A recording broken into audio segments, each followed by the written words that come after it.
Hello everyone, this is sbfrequency events. My name is Adedunke Gobina, and today we're going to be talking about a very important topic in audio engineering that a lot of audio engineers sideline that affects their gigs. So we're going to be talking about who are you supposed to please? Is it the client or the audience? Now, the clients in quotes are the people that, or is the person that's paid you or employed you for your audio engineering services, either for an event or for a church program or for any other thing that has to do with audio or sound. And the audience are the people that actually come to attend the event where you are actually preferring your audio engineering solutions. So who are we supposed to please in this context? Now, I've seen a lot of audio engineers focus more on the audience and they neglect the clients. Now, in most venues, speakers are actually positioned left and right of the hall, and the actual front row where the client sits, or the VIP audience, or the pastors or the guest ministers, is always left empty because speakers are always positioned left and right of the hall. Now, take note that your audience is also supposed to be pleased. What we're trying to say is that a lot of audio engineers sideline their clients and just focus on pleasing the audience. So what do? Are you supposed to please the client more or please the audience more? So let's get right into it. So in such instances, what are you supposed to do? Now, I've been in similar positions where in the past, in my beginning stage in my audio engineering career, we actually provided audio for a church and, did a fresh reconfiguration. And what happened eventually was the entire audience was pleased, but the pastor left home very angry.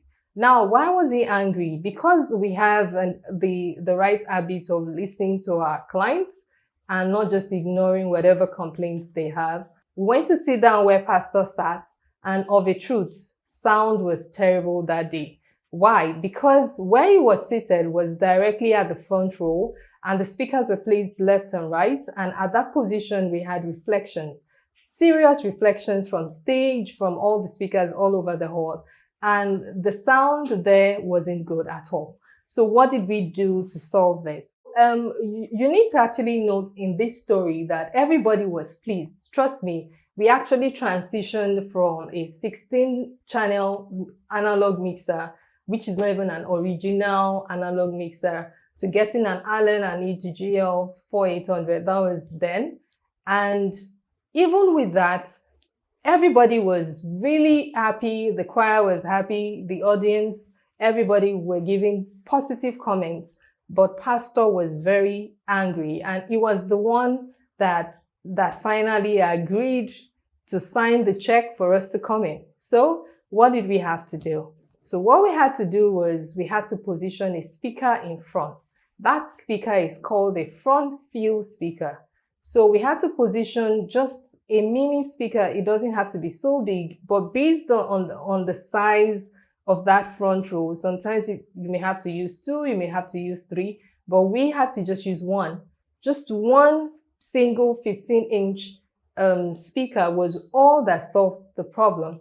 And as we positioned that there with the front of house feed going in there, by the next service, pastor was really happy and he was excited and glad that he called us in to help solve the sound challenges that were in that hall at that time. And trust me, ever since then, we always paid attention to the front field to make sure that every area of the hall was filled with good sound from front to back, side to side of the hall.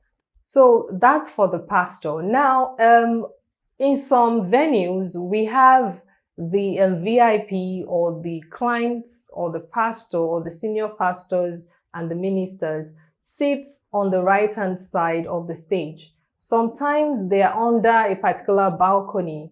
So this instance is not just about positioning front field. It's actually about making sure that anywhere your client is seated, they're getting good sound. So that this will actually help you keep your job the next time, because apart from the feedback from the audience, if your client is not happy, they're not going to call you back and give you the money for the next job. No, it's not your audience that will pay you. Fine, your audience can give you referrals for other jobs, but it's your clients that will pay you and refer you to more clients because they've worked directly with you.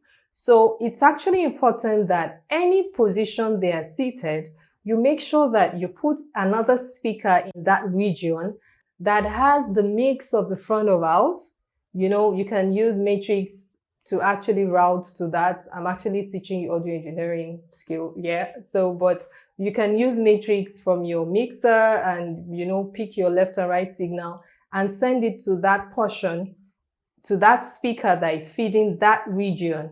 So that way, any area where your client is seated, you have to make sure that you go there, you listen to the sound, you also check the volume, make sure it's not louder, or make sure it's not too loud, because sometimes, because there's just one speaker dedicated to that region, you're tempted to increase the volume really loud. It's just a small space sometimes.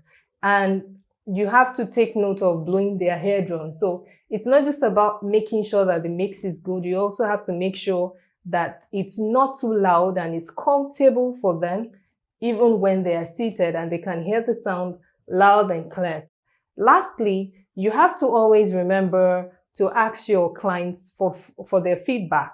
You have to ask them questions. What and what do you want?